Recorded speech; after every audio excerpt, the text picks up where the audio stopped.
Those characteristics of effective learners become characteristics of effective teachers. And here they are again. I'll just go through it. There they are. There they are. But I really wanted to say, well, what do we mean, you as schools, what role do you play in this? Okay, you have to be knowledgeable and thinkers and risk takers, but what conditions in your school must you establish in order to encourage all of these things? Well, I'll just do a few of them so you get the gist of it. I'm sure you can fill in the rest. Risk takers. You can't expect a teacher to be a risk taker if they get punished for failure. Just like you can't expect a student to be a risk taker with learning. I'm not saying that they'll jump off a building and see if they get hurt. I don't mean that sort of thing.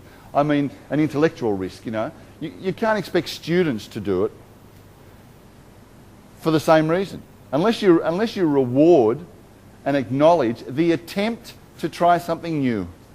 In other words, if you reward the risk, acknowledge it publicly. When you acknowledge it publicly as a principal or leader of a school, you're saying to everyone in the school, this was a good thing to do. This is what we value. Open-minded. If you're not open-minded, as a leader of the school, teachers are not going to be.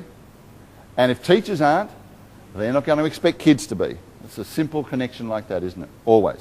Okay, so you sort of get the idea. So what I'm looking at here is, what have you got to do to encourage each of these characteristics as a leader in the school? Okay, well, I'm running out of time and I need to get through it. So I want to now just sort of give you some characteristics of what I think a good model is for enhancing pedagogy. For a start, every good model for enhancing pedagogy has to be based on clear expectations of what it is to be a good teacher.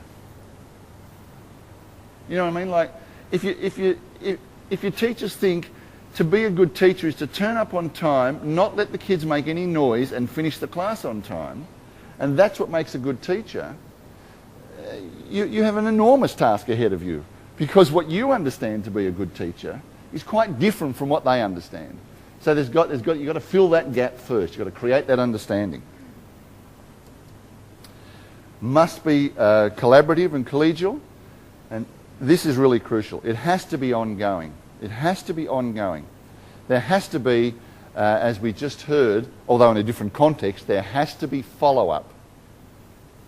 You know, a really bad model is where you get a guest speaker in on the first day of the term, so you have a curriculum day. You get a guest speaker in, they fire everybody up, you never see the guest speaker again. No one ever does anything about what they talked about. It wasn't particularly practical anyway, but it was very interesting. I mean, what a waste. What was the point? You know, it needs to be follow-up. It has to be well resourced. Time I've underlined here because I think time is really, really important. We give time, we actually timetable learning for kids. How about timetabling learning for teachers? That'd be really good. About pedagogy. Needs to be structured too. Sometimes the haphazard approach actually works because, you know, learning is really incremental. The way everyone learns is incremental. So, sometimes it works that way, but by and large, make it structured. Here is something that you may or may not like, but I think very strongly that if you link pedagogy to teacher appraisal, then that gives it both a stick and a carrot, because some teachers see the benefit. All teachers should see the benefit in staff appraisal, but some don't. And actually this is really crucial too. When the principal and other school leaders are actively engaged, not sitting back at the back of the room when someone's talking about pedagogy and thinking, thank heavens I'm no longer in the classroom, I don't have to worry about that sort of stuff. It's not going to be a success if that's the case. You need to be involved. You need to get down with the teams and work with them. So, because I'm out of time, I was going to do this very dramatically. Here is, can you read that at all? It's not so clear up there, I know, but if you read it here, basically here is a model for professional development that actually does work. You start off with a strategic plan, which we haven't really talked about, but you need to identify pedagogy as a key performance area, a KPA, in your strategic plan. That gives it a real clout. Develop an action plan that's focused on some sort of pedagogy. I know Bloom's taxonomy is a little bit old hat maybe, but we still have to teach kids to think, you know. So you could say, all right, let's work on Bloom's taxonomy for this year. That's what we're going to do. We're going to teach higher order thinking skills. We're not just going to have a one-off session, but we're going to do it over and over again so the teachers know it not superficially, but they actually have it ingrained in the way that they approach their teaching. We go through, I shouldn't have pressed that. Invite someone in, get the ball right. It doesn't have to be an expert, by the way. It can be a teacher who happens to have expertise in a particular area, probably the rest of the staff don't know about. It could be someone from a school down the road, someone from another GIIS school, could be. But you get someone in, get the ball rolling. From that then you get teams, because it has to be collaborative. You get teams, they plan together. As you can see over here, they plan together and then they implement it. And you notice I've got observing there. Boy, that is such a powerful tool if you can get that into the culture of the school of going into classrooms. I don't mean you necessarily as leaders, but you know, teachers being used to having people observe them in action. That is such a powerful tool. And then, you know, they come back and they share what did you notice, what went right, what went wrong, all that sort of stuff. And then you do it again. You see, I've circled it here because this is the ongoing bit. You don't just do it once and think it's done. It's got to be done again.